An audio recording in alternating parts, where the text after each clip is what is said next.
Dear students, welcome to MSc Chemistry. In MSc Chemistry, we have 4 semesters. We are entering into the first semester. In the first semester, I am going to teach you physical chemistry. In physical chemistry syllabus, we have 5 units. Among the 5 units, I am going to teach you Unit 1 and Unit 2. The remaining other 3 units will be taught by other professors. Dear students, now let us begin our chapter. Unit 1, Thermodynamics 1. In this Thermodynamics 1, the first topic given in your syllabus is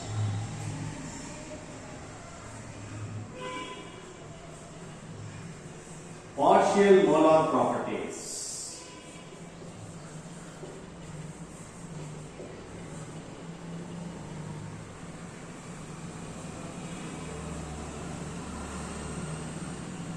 You have studied in your lower classes the thermodynamics. In thermodynamics, there are different properties. Okay? You might have studied internal energy is represented by E. Free energy is represented by G. Enthalpy, volume, entropy, these are all different thermodynamic properties. Then what is partial molar property? Partial molar property is represented by a bar over the symbol. See, this is partial molar internal energy represented like this. This is partial molar free energy. This is partial molar enthalpy, partial molar volume, partial molar entropy. Okay? Usually, the partial molar properties are studied with respect to the ith constituent present in the mixture. That is why the small I represents. It is represented here. So, what is partial molar property? By writing, there is a bar over the symbol. If I write simply G, it is free energy. This is partial molar free energy. Okay? What is the difference between free energy and partial molar free energy, ordinary thermodynamic properties and partial molar properties? Listen.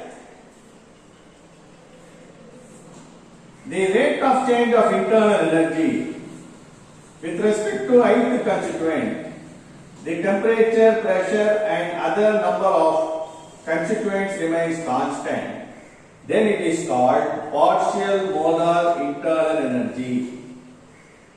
We can say the rate of change of internal energy with respect to the ith constituent.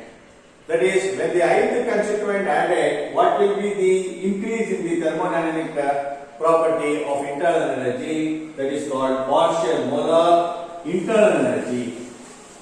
You can going on write it down like this. For example, the rate of change of free energy with respect to the ith constituent at constant temperature, pressure and other number of constituents remains constant. It is called as Gi bar. That is, this is partial molar free energy. You can going on write it down like this. See, dou V by dou Ni at constant temperature, pressure and other number of constituents remains constant. Okay, it will be equal to Vi bar. This is partial molar volume. Okay, we can also going on write it down like this. The rate of change of enthalpy with respect to the ith constituent at constant temperature and other number of constituents remains constant. It will be written as Hi bar. Okay. Similarly, you can going on write down these thermodynamic properties. If I put S here, it will be Si bar, or simply I can write it as dou X divided by dou Ni at constant temperature, pressure and N1, N2 moles, it will be equal to Xi bar. This X may be G. If it is G, it is partial molar free energy. If it is E, then it is partial molar internal energy. If it is S, then it is called partial molar entropy. So, this is called partial molar properties.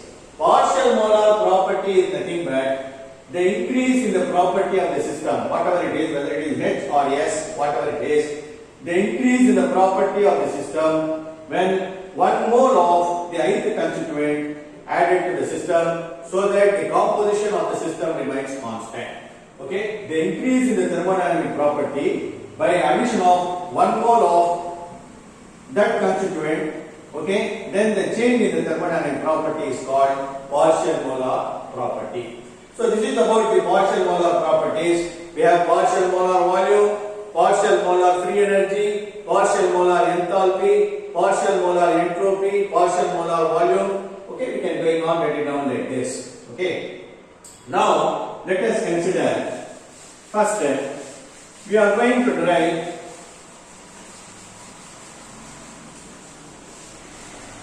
this is partial molar properties.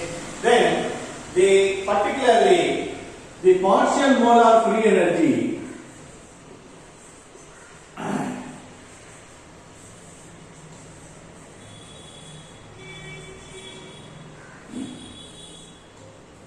is otherwise called chemical potential.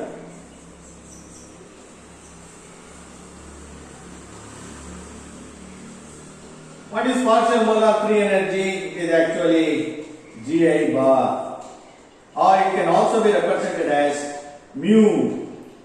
Okay, remember that partial molar free energy is otherwise called chemical potential. That is the increase in the thermodynamic property of the free energy with respect to the ith constituent at constant temperature and pressure and other number of constituents remains constant.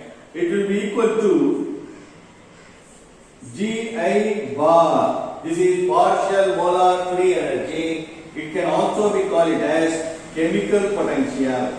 Okay, this is called chemical potential.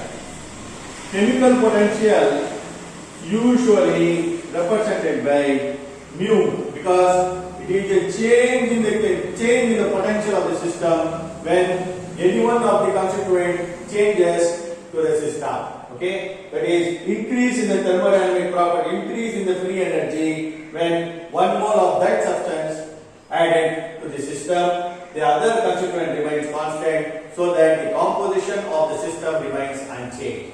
So this is called chemical potential. Usually remember the partial molar free energy is called chemical potential. Okay, represented like this. It is actually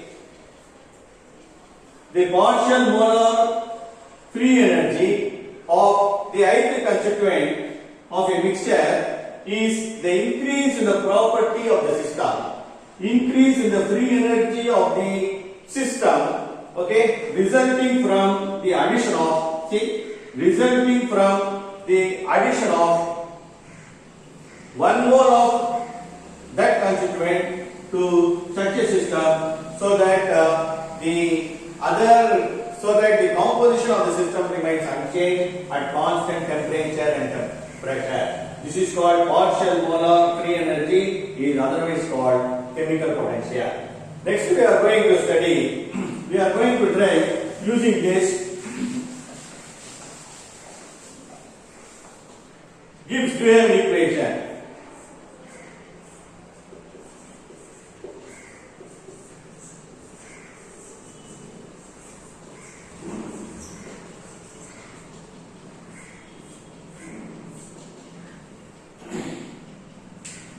Now, let us consider a thermodynamic function, free energy, which is the function of temperature, pressure and other constituents, N1, N2, depending upon the number of moles, number of constituents present in the system.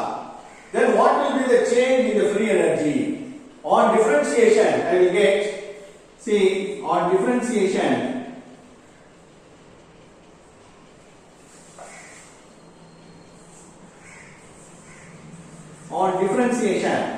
what happens? dG is equal to dou G by dou T at constant pressure and other number of constituents into dt plus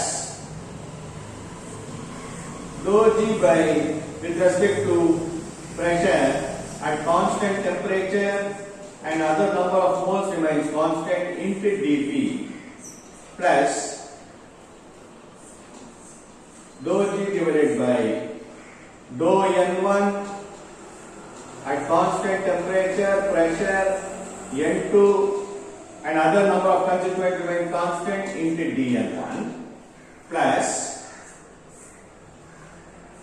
dou G divided by dou N2 constant temperature, pressure, N1, N3 remains constant into dN2. I can going on write it down like this depending upon the number of constituents present in the system. Okay?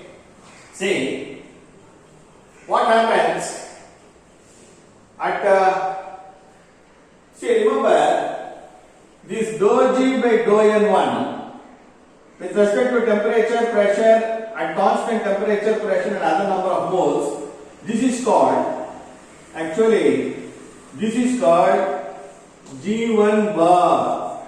This is the partial molar free energy with respect of the first constituent. Similarly, this can be written as G2 bar. Therefore, I can write this equation as, okay, I can write this equation as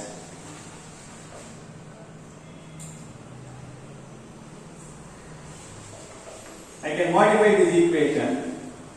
dG is equal to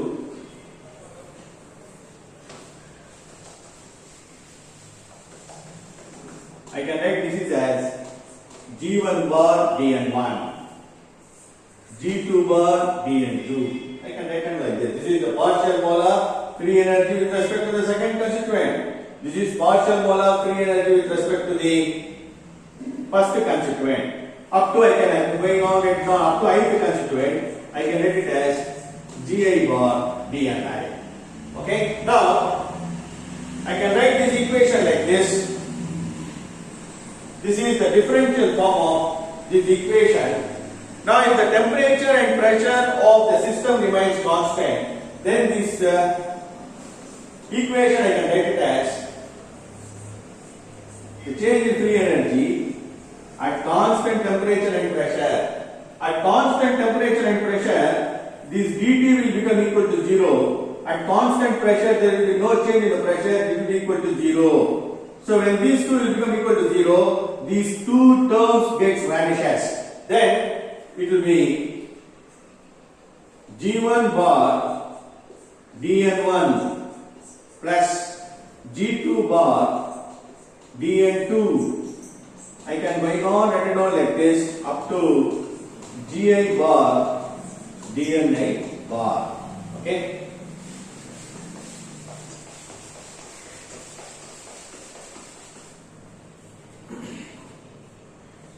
Now, I am integrating this equation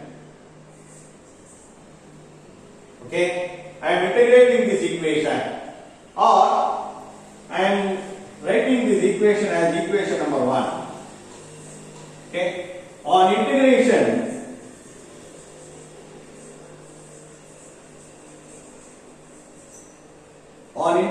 this dg will become g. Okay. dg will become g, that is at constant temperature, pressure and number of moles. I can write it as N1 G1 bar plus N2 G2 bar dN2 on integration will become N2. Then going on it like this up to Ni Gi bar. Okay. Now what I am doing is I am doing again the general differentiation of this equation. On differentiation of this equation, see, on differentiation at constant temperature and pressure, I can write it as, okay, on differentiation by u into dv and v into du method. Now I can write it as n1 dg1 plus, okay, plus g1 dn1 for this plus n2 dg2 plus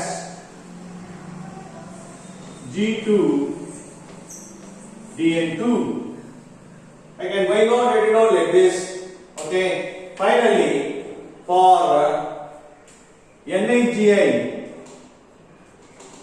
I can write it as Ni dgi bar plus gi bar plus gi bar dni. Okay, this is taken as equation 2.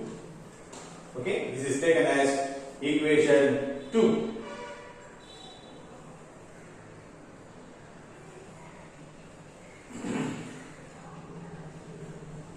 Now,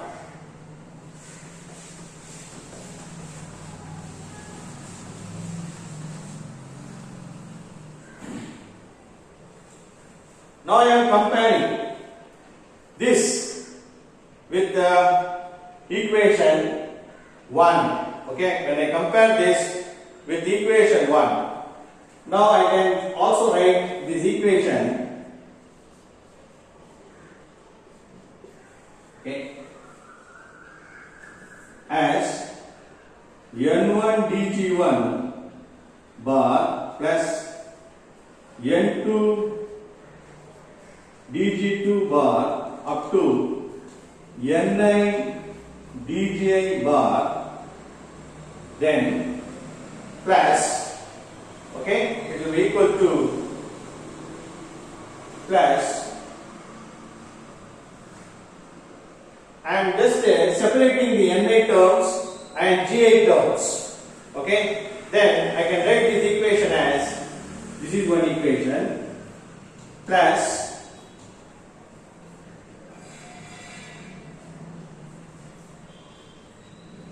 g1 dn1 plus g2 dn2 gi dni. Okay, I have separated n terms and g terms. I have separated from this equation. This is equation 3. When I compare this equation with equation 1, okay, with equation 1, then I can write it as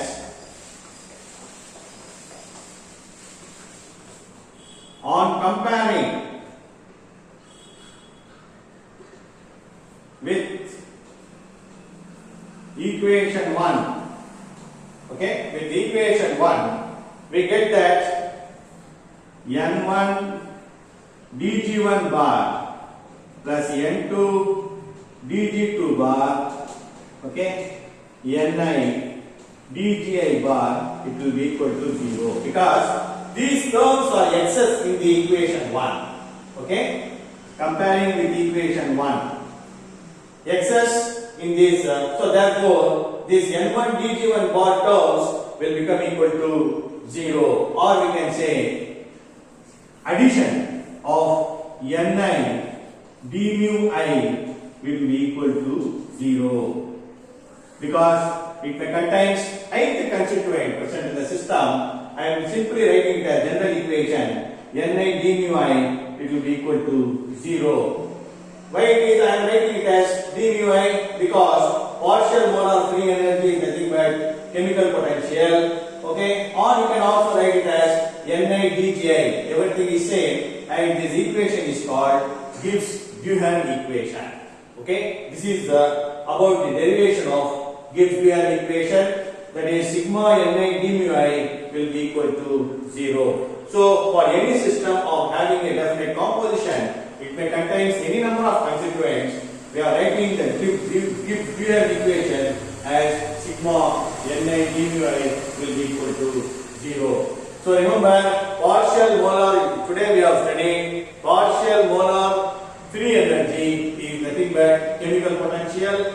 So ordinary thermodynamic terms are written as it is. When you put a bar over the symbol, it represents the partial molar property. Partial molar property is nothing but the change in the thermodynamic property when 1 mole of that constituent, the increase in the thermodynamic property when 1 mole of that constituent added to the system at constant temperature and pressure. Using this partial molar free energy, we can derive the Gibbs-Duhem equation. Okay, this is about the Gibbs-Duhem equation. So in the next class, we will study the next topic.